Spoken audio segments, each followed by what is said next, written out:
This What? is a very, How did we I've not never know heard of about this. this? I thought it was illegal. I thought that Yeah. this is something that you had to be secretive about. We found out it's completely legal, it's easy to do, and I think I'm all for it. So we thought that RV life was for us, but we have since realized that there may be a much better option. Much better option. Yeah, so we're really excited to share with you guys something that we learned that we had no clue about, and we just learned it over the last couple weeks. We literally learned this 2 weeks ago, you guys, and we're like shocked. I couldn't even believe that people actually live like this and do this lifestyle.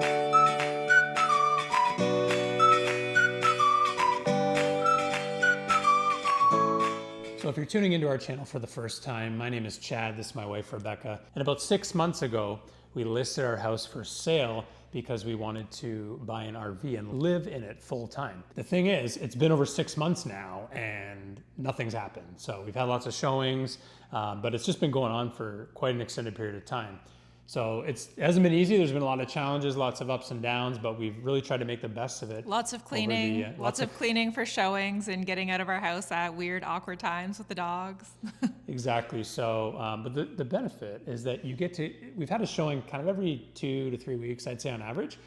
That's usually how often I hope that you'd want to clean your house. It's true. If you clean it more often than that, kudos to you, but I don't think we have that much energy to clean a large it's home a waste. like that. It's such a waste of time, I think. And like we have 2 dogs, so obviously, they shed and their fur ends up everywhere. So it's like, why?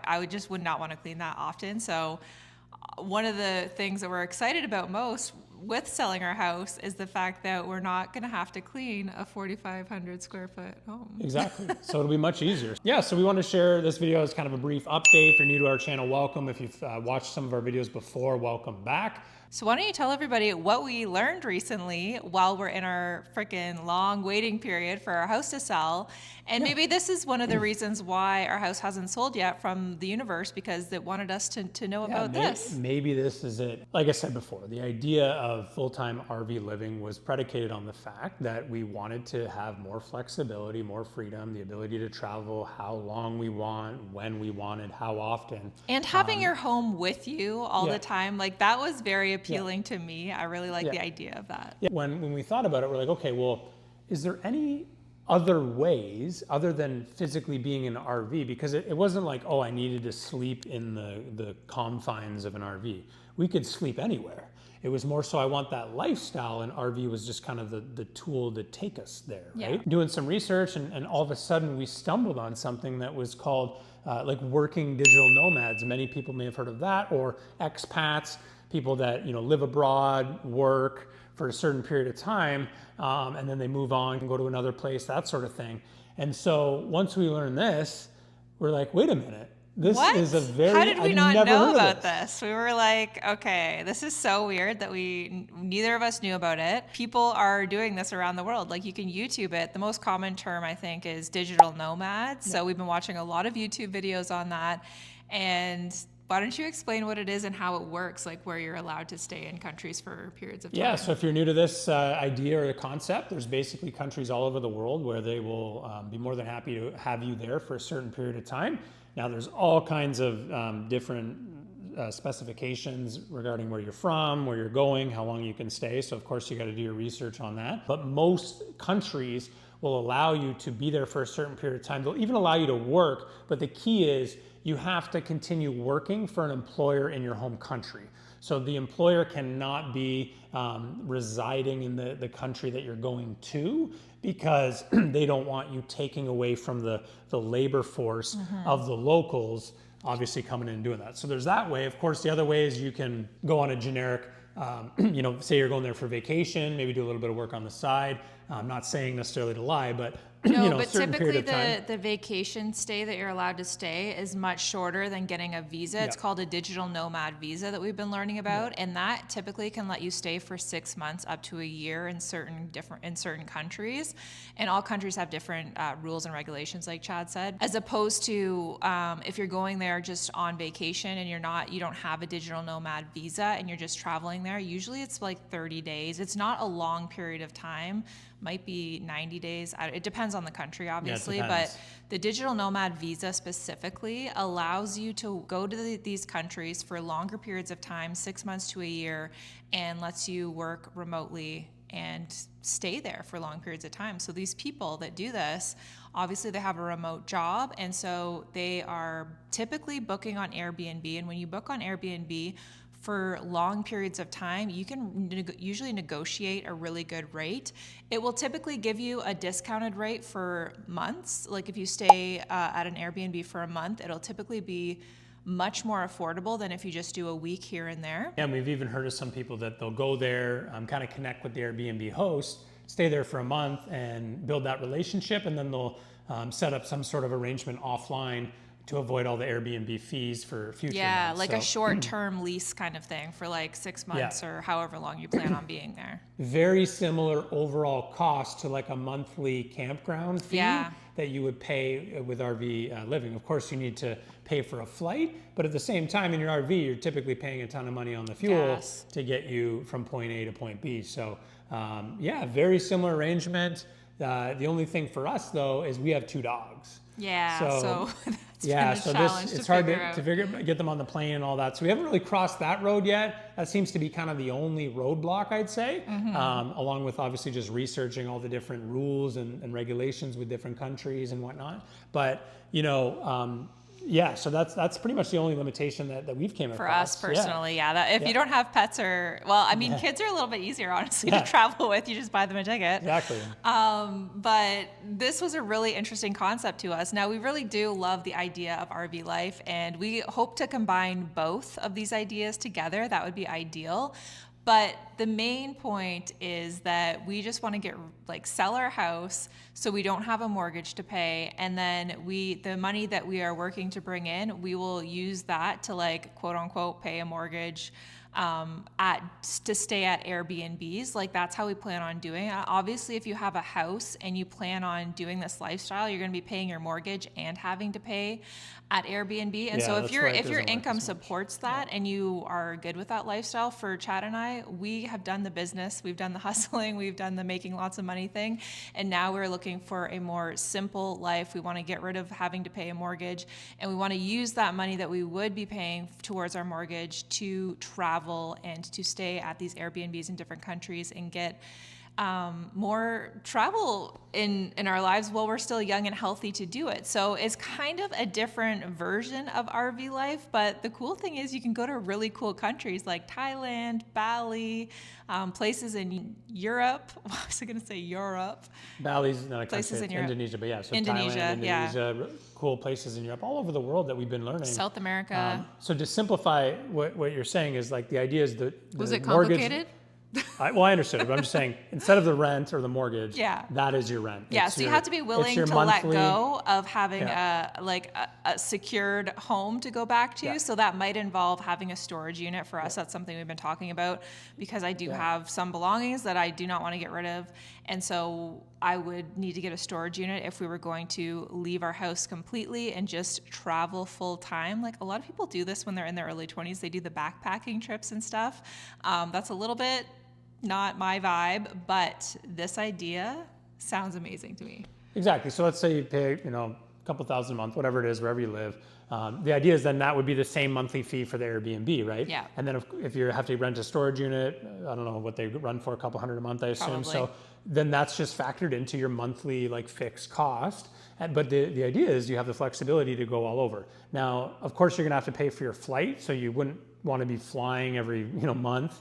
Ideally, we'd be staying in places probably at least 3 months, 6 months if we can. 6 months ideally, so that it's just one flight that really prolongs the value of the cost over the longer time frame, right? Well, and the interesting thing about flights is, because we did do a lot of traveling all over the world in our early 20s, is that once you fly to a country, let's say you flew to Thailand, okay, which we have traveled in Thailand, we really love it there.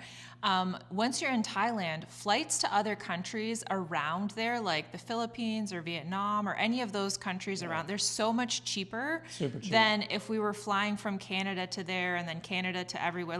Flying from Canada to anywhere, honestly, is very, very expensive.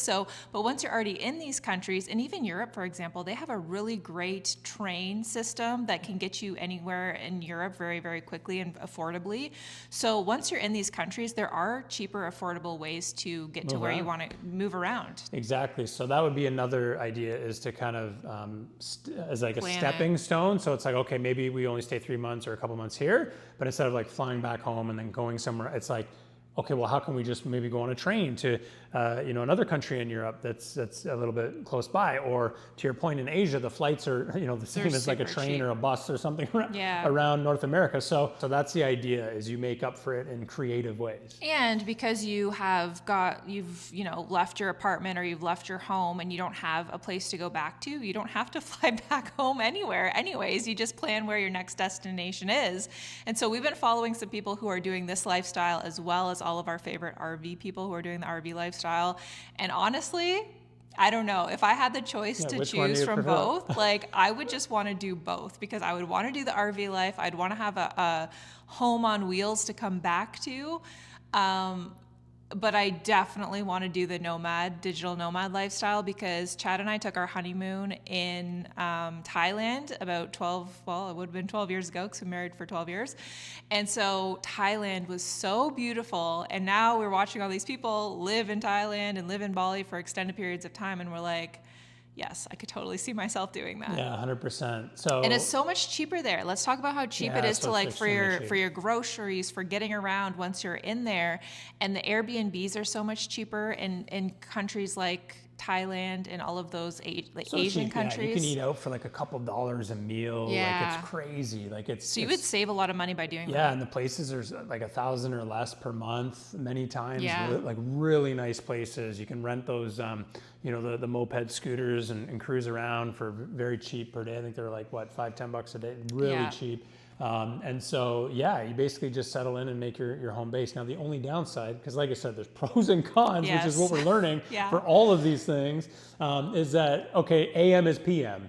So if it's like 6 a.m. here, it's 6 p.m. there. So because we work remotely and we have, employers or clients that are local to our time zone, I don't know how the whole working overnight thing is going to work, but we're adaptable. I mean, if we stay healthy and everything else, maybe we can make it work. And if you run your own business and you have like project-based work, or you focus more on YouTube or content creation, you can manipulate your schedule to fit time zones like that. So it's just something to think about. Another compromise thing that you have to consider if you're thinking about this lifestyle is that if you've never been to these countries before, it is a very different pace of life, a very different style of living. But I feel like you get used to it. It's just, they do things much slower. It's different. It's a little bit, they don't have big tax money to put into like infrastructure and roads and, I don't know, things like that, where it feels like it's a little bit, I don't know what the word is. Just easy living. It's easy living. That's a good term for it. It might culture shock you if you go there for your first time. And now we've traveled to places that were very culture shock, like India was extreme culture shock for me. And some of the more poor countries in Indonesia, like where was Lombok? Lombok was one. What? Yeah, Lombok, There was another one. Anyways, some of them are very, very impoverished countries, so it can feel really uncomfortable. Certainly. Not necessarily saying that it's unsafe per se, but you will just feel that way because you're so used to your North American culture. You have to be, just like if somebody is willing to live in an RV full time. I mean, you're not going to have the typical amenities you're going to have at home. Right, you have to have open mind. Which we had an open mind for that. So naturally going to a country where you're not going to have, Starbucks on every corner, or your local spa at these are the things that, are you going to be okay with that? How am I going to deal with that? What are you going to do your nails? Actually, Thailand has very good massages and different things. Yeah. Also cheap. I remember when we were in Thailand. I think I got a massage for like $10 or something. Yeah, amazing. But, so the whole idea is that you have to be okay with like kind of lowering the standard of what you're used to. It doesn't mean that it's not necessarily clean or safe or all these things. It's just a trade-off. Certain areas are and are not. We have to do your research on that. But to answer your other question about which of these two would we prefer, I think it's a situation, if you were to ask me, I'm pretty impartial to both. I think it's something where we're going to have to kind of try both and really give each an opportunity to know how it would be, because I feel like the deciding factor will be which one has like more challenges or annoyances. Well, You know what I yeah. mean? Because typically that's what's going to be like, oh, like I have to deal with these things all the time, right? Whereas, but I think one thing is when I think of it in a positive way, the way that we want to do it, because we're not going to be moving like all the time, the challenges should be mitigated to some degree. Life's still going to find its way because you're kind of settling in, you're getting your routine, whether you're in an RV in a certain location for 3 months, or we're in a country and we're hanging out in that and creating a little kind of community in that area, like living like a local for, you'll get used to it, I think, either way. I think it depends too on the type of lifestyle that you want to live as well. Like when I think about North America, because we're so used to this lifestyle and culture over here, where it feels like home because that's what we've known. But I think that it would be really cool to experience, Thailand or Indonesia for longer periods of time, or even some of the countries in Europe. Where were some of those countries Yeah, that? Albania and Montenegro. Yeah, some of these, I haven't ever even heard of these Never heard countries of it. before, which is Check sad. out Albania. It's cheap and it's beautiful. Yeah, so just expanding our mind, exploring our options, and it's actually really exciting and fun because even if when our house sells, we'll be able to go and stay at Airbnbs for long periods of time, even because we don't want to rush into getting an RV either. We want to, downsize it. We have all of these processes to do. Like when our house sells, we have to get rid of all of our belongings. We know that we're going to do that. And so even just staying in, different areas in Canada and different spots in the US, doing the Airbnb thing and traveling that way for a little bit first to just kind of get our routine going and not add in like this whole RV and truck situation on top of adjusting to this lifestyle. I think we're going to have an adjusting period of time. I knew what you meant. In between whatever we decide to do. But yes, the dog situation is hard. We watch a couple that we really like to watch, and they left their dog with family and friends, but I just can't, I could not do that. Yeah, it's going to be tricky, right? So, we'll have to just cross that road. There's always going to be hurdles to figure out. But over these last 6 months, we've kind of went through all kinds of phases, different areas Bit of of a our roller life. coaster of emotions and, Yeah. and frustration. Like there was definitely months where we were super frustrated because we thought that it was going to sell right away and we'd be able to move on, get our RV and get on the road. Like that's obviously our plan. And I think when anybody lists their house for sale, they expect for it to sell very quickly so that they can move on, because in their brain, they're already moved on from that point. Because when you list your house, you're like, oh, I'm ready to sell it. I'm ready to go. And so having to be in the 6-month waiting period has been its own set of challenges, teaching us a lot of patience and making us do a lot of reflection. Is this the right choice?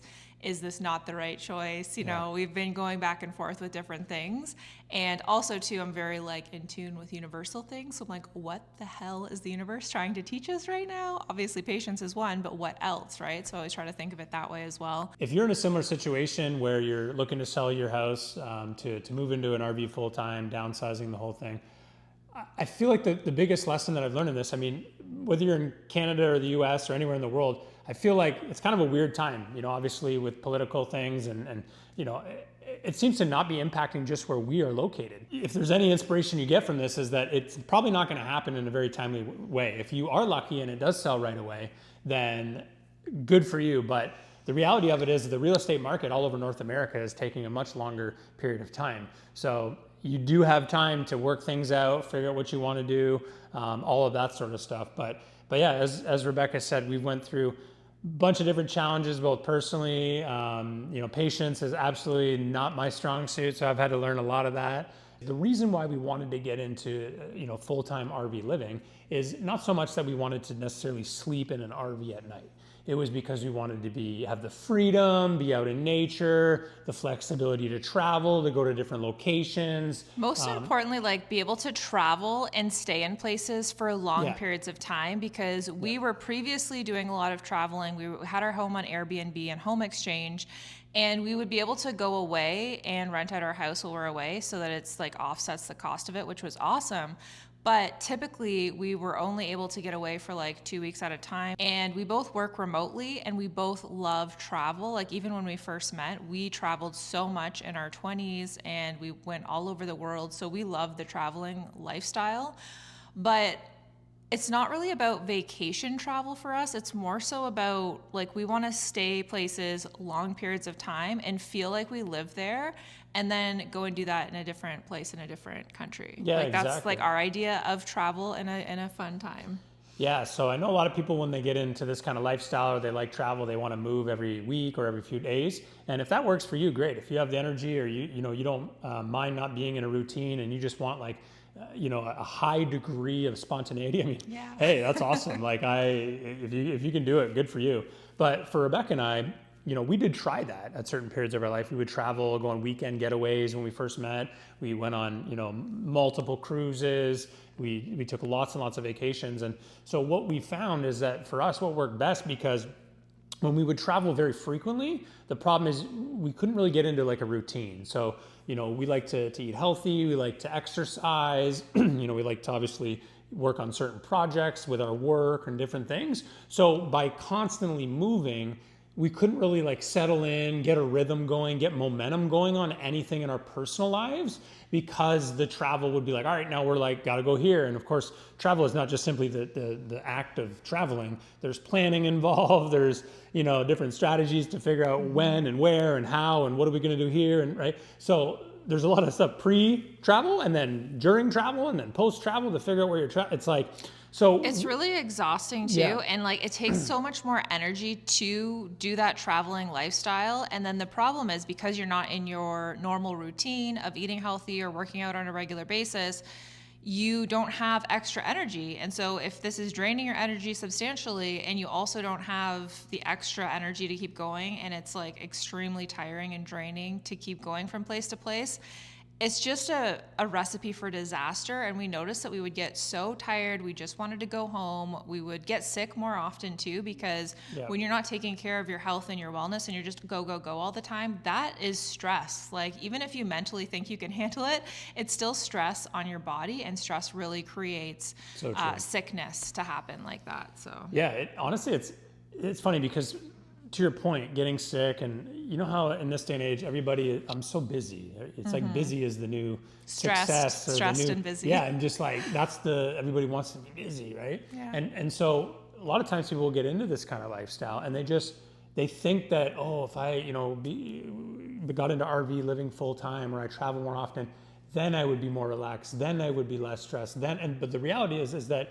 if you get into this lifestyle and you do the same level of busyness, high involvement, high stress, go, go, go, and you don't have any time for self-care, reflection, routine, wellness, you're just basically switching the resource or the outlet for what that is. So we know that in order to make this sustainable long-term, like we're thinking with a long-term mindset, we love to travel. I think what happens is a lot of times people, they only have maybe 1 or 2 weeks vacation. Well, that's the thing. So then they want to cram everything and anything and under we the were sun. totally like that too. But when you change your mindset of like, okay, we can actually do this often, regularly. It's not going to be for a very short period of time, a short window. So you can travel and not travel like you're on vacation.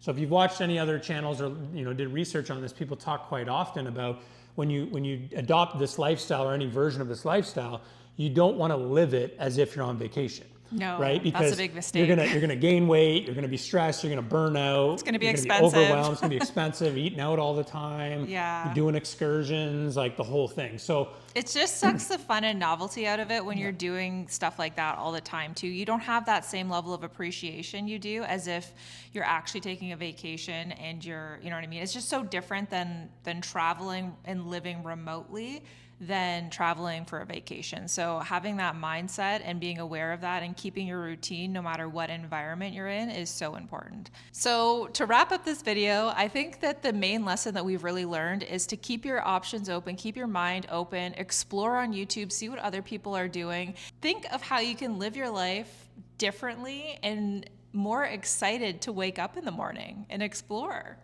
Exactly. Life is way too short to just allow it to happen to you. You got to take some charge and figure out what you want to really do with your life. And I know when we tell certain people, I have kids, I do it, or I have a job. It's like, we had a lot of things too. Like we had a business with four brick and mortar store locations. 20 staff. We had 20 staff. We had this huge house. We had to ripped the plug out of everything Of because everything, we yeah. pictured the next 5-10 years of our lives, and it was going to be the exact same as Yeah. it's like, no. No. So life's too short. Best time to start is yesterday. And yeah, if you're enjoying this content, please subscribe. We'd love to continue to take you along on this journey and show you all the things that we're going to be doing. Yeah, So plus stay tuned. you're never going to know where we're going to end up, if we're going to be traveling in an Who RV knows? full time or end up in Thailand. You have to wait and see. There's so much more to this life than what we have grown up with and what we've been taught. And honestly, think outside the box and just realize that we have a whole world to explore here. And if you're even remotely interested in doing that, you should do that. The time is now, while you're still as young as you'll ever be, as healthy as you're ever going to be. You know, the travel health insurance only goes up from here as time goes on. It gets more expensive the older you get. Yeah, so we can kind of end it here. Is there anything It's else to 25 add minutes, to and it? I wouldn't even really Well, be cutting anything out of that. So yeah. we don't want it to be too long, right? I'm going to cut a lot of things that you said, though, because they were pretty crappy. Oh my God, I knew you were kidding because you kept a straight face. Yeah, I have a really dry sense of humor. If you guys haven't been able to tell yet, it's like bone dry. They were pretty crappy. Bone dry. So I like to say things with a very straight. I have a very good poker face. Maybe some